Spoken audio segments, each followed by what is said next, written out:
Hey, so this game was entitled Four Gate Contain, and that is a very common way for even Masters League really good, like top 200 players to lose. I've seen QXC lose to it a bunch of times. I've seen lots of people lose to it. The problem is that Terran 3 racks is just as strong as a 4 gate in the open field, but the reinforced distance between your racks and his base is so large that if he gets a pylon outside of his base, he can contain you. And there's kind of an arc at the bottom of each ramp, where whoever sets up at the bottom of a ramp just can't be broken. There's no way to break the contain. So the only way out is to you can't push into it. You have to go around. You have to get dropships and come from the back, or get dropships and drop in his main, or get tanks and push him back slowly with tanks or things like that.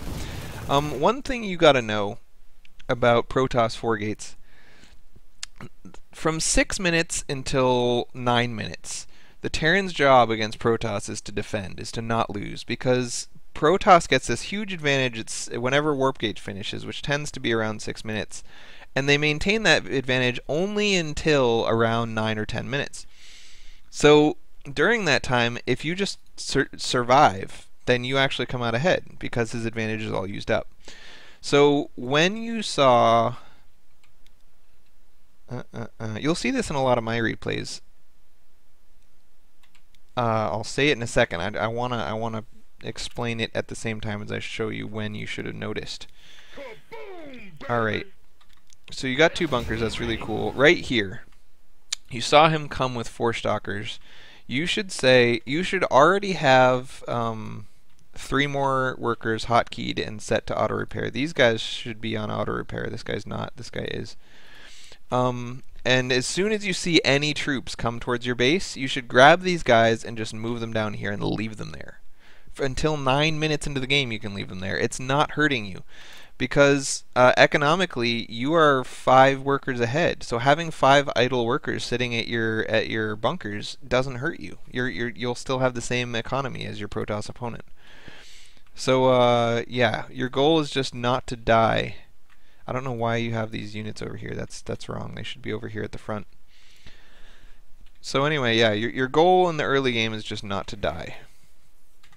So these bunkers, we're going to watch them fall when they shouldn't fall. If you had 5 SCVs on auto repair right now, then you would not be losing bunkers. Also, this guy, you turned auto repair off. Auto repair was on. I checked a second ago, and you turned it off.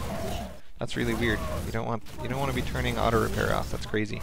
This is a typical overreaction. You don't want to pull 10 SCVs. I don't like that at all. I would have liked 5. 5 is the perfect number. Always pull 5. So yeah, you did a great job holding this off. And now you might not think that this puts you ahead, but it totally does. Units lost. He's lost $1,600, and you've lost 450. Almost nothing. Especially with SCVs on auto repair, you don't lose anything. He keeps coming back and losing stuff, and you're not losing anything.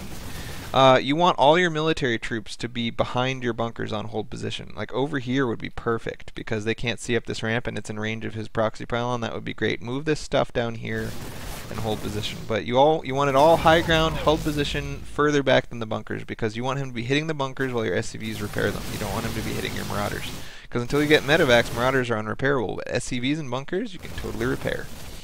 So because you pulled 10 SCVs instead of 5, your income is lower than his, and you never want to be in a situation where you're surviving, but he's putting up enough constant pressure where all you can do is survive and your income is lower than his, because he can just keep feeding more and more units into this and keep the contain up forever. So 2 bunkers, 5 SCVs, totally safe against this crap. And then you want to start teching, because you're contained. And this is terrible. You never want to do that. This is good. Mule energy is quite high. You're not making SCVs. You're not making a second command center.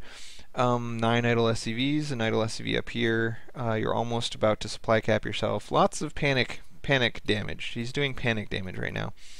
So one thing you should really do is get used to playing against this or as a 4 warp gater. It's so easy to 4 warp gate that you can go and 4 warp gate against one of your friends and do it a bunch of times, and I guarantee by the 3rd time you try it you'll be just as good at 4 warp gating as the average ladder player. 4 warp gate has no complexity to it. It's very easy to do. Anyone can do it. It's a powerful strategy, and it's something you need to know how to defend against. So the best way to know the strengths and weaknesses of something is to play against, or just to do it.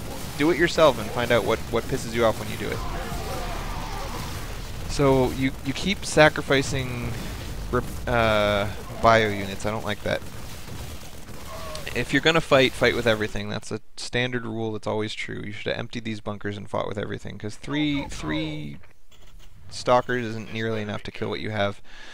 Idle workers I don't like. Queuing marauders I don't like. You dropped all those mules at once, so your income actually got up. These SCVs should be on this side of the contain, not the outside of the contain.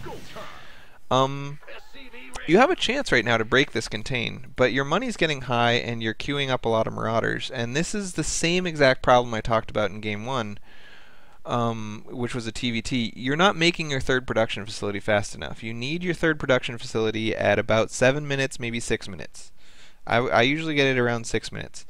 And 2 production facilities at 10 minutes you're spending on army is 2,200, exactly what it was last time. And you know why it's exactly the same as it was last time? It's because you're perfect.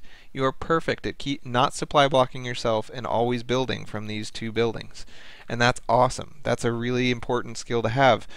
But keeping up constant production on 2 buildings will only get you so far. You need to be keeping up constant production on 3.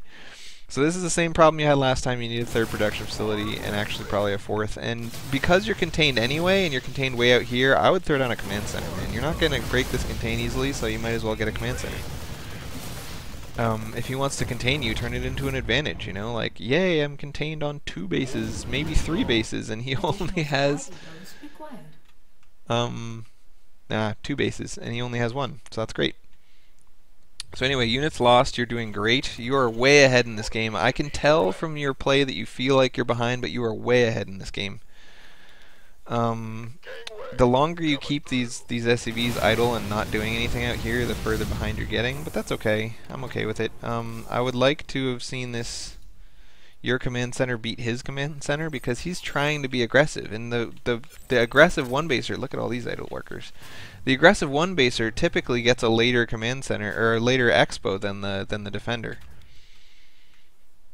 Or than someone who's playing defensively, I should say, not than the defender, because the whole point of a contain is usually to prevent the expansion, but he didn't get a contain in a position he wanted it.